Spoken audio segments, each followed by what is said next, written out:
चलन की आप नेक्स्ट एपिसोड में देखेंगे कि मीनू तो अभी तक इस बात को बर्दाश्त ही नहीं कर पा रही कि असफंदयार जो कि इससे बहुत ज़्यादा मोहब्बत करता था वो ऐसे उसकी बहन निशा के लिए उसे छोड़ चुका है।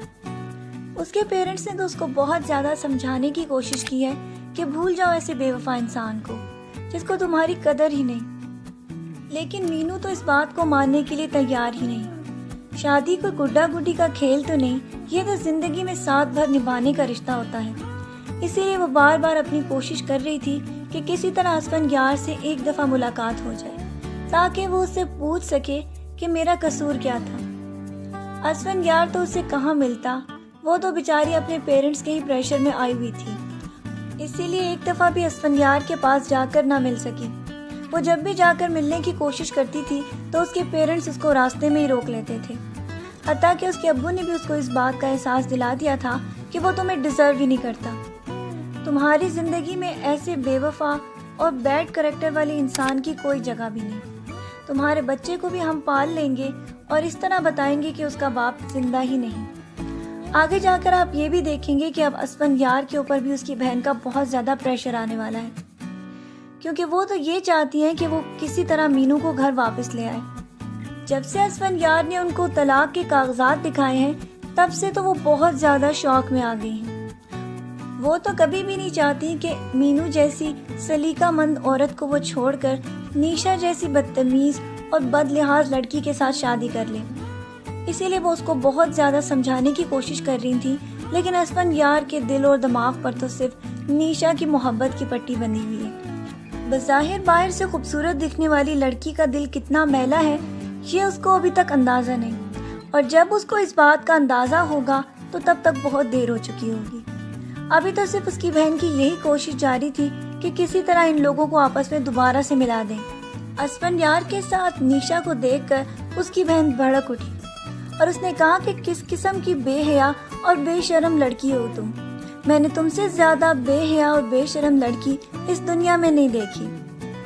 इसके बाद वो मीनू के सारे घर वालों को अपने घर बुलाकर सारा मामला सेटल करने की कोशिश करेंगी, लेकिन जब उसको ये पता चलेगा कि उसकी आपी को सब कुछ मीनू ने बताया है तो वो उसको ये कहेगा कि तुम इस काबिल भी नहीं हो कि मैं तुम्हारी शक्ल देखूं। नफरत करती हो ना इससे तुम, और तुम्हें ये जहर लगती है।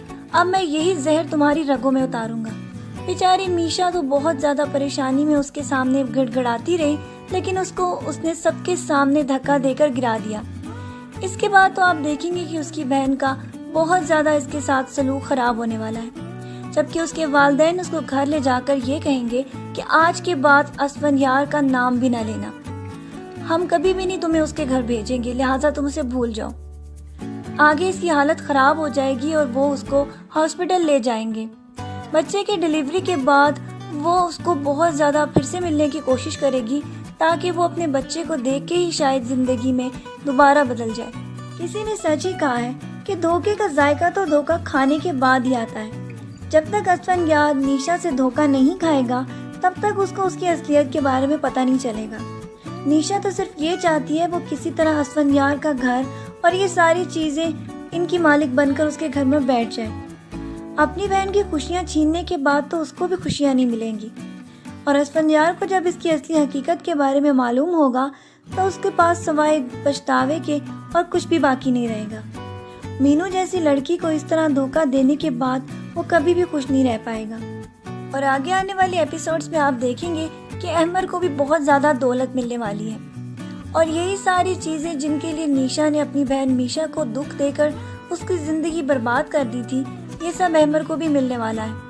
वही घर जिसमें ये खड़े हैं वो बहुत जल्द अहमर ख़रीद लेगा, और उसके बाद तो निशा के पास सवाए पछतावों के और कुछ भी बाकी नहीं रहेगा।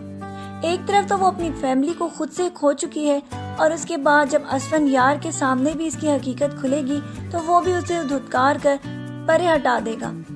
इसके बाद तो सवाए निशा के पास दुख और तकलीफ के और कुछ भी बाकी नहीं रहेगा। आपकी इसके बारे में क्या राय है कि क्या किसी बहन को अपनी बहन का घर इस तरह बर्बाद करना चाहिए? वैसे तो इस ड्रामे को पहले बैन भी कर दिया गया था, लेकिन बाद में जब राइटर और प्रोड्यूसर ने ये बताया कि हम तो सिर्फ माशरे को सुधारने के लिए ये ड्रामा बना रहे थे ताकि लोगों को पता चले कि अपने बच्चों की सही तरबियत करें, वरना बड़े होकर तो वो बहुत ज़्यादा नासूर बन सकते हैं। और इसी नासूर को माशरे से निकालने के लिए उन्होंने ये कहानी ड्रामा तश्कील दी है। और इसीलिए ड्रामा दोबारा स्टार्ट कर दिया गया कि अब तो ये क्लाइमेक्स पे है। अगर लोगों को इसका नतीजा और वो आखिर आने वाला इंजाम ना दिखाया गया तो लोगों के जहनों में ये कहानी बैठ जाएगी। और उनका मकसद तो ये ड्रामा बनाने का ये था कि माँ बाप को इस बात की तरफ तवज्जो दिलाई जाए कि बच्चों की तरबियत में इतना ध्यान रखें कि कोई चूक ना रह जाए, क्योंकि अगर एक गलती उसकी पर्सनैलिटी का पार्ट बन जाएगी तो उसके बाद वो जिंदगी में गलती पे गलती ही करता चला जाएगा। लिहाजा पेरेंट्स के लिए तो ये बहुत बड़ा लेसन है कि एक बच्चे को कुर्बानी देने की आदत ना डालें और ना ही दूसरे को छीनने की। अगर वो अपने बहन भाइयों से चीज़ें छीनता चला आएगा तो एक वक्त आएगा कि ये आदत उसकी बहुत ज़्यादा परमानेंट हो जाएगी। आपकी इसके बारे में क्या राय है कि ये ड्रामा मज़ीद चलना चाहिए? अपनी राय से हमें ज़रूर आगाह कीजिएगा और मज़ीद ड्रामा प्रोमोस के लिए हमारा चैनल देखते रहें। अल्लाह हाफ़िज़।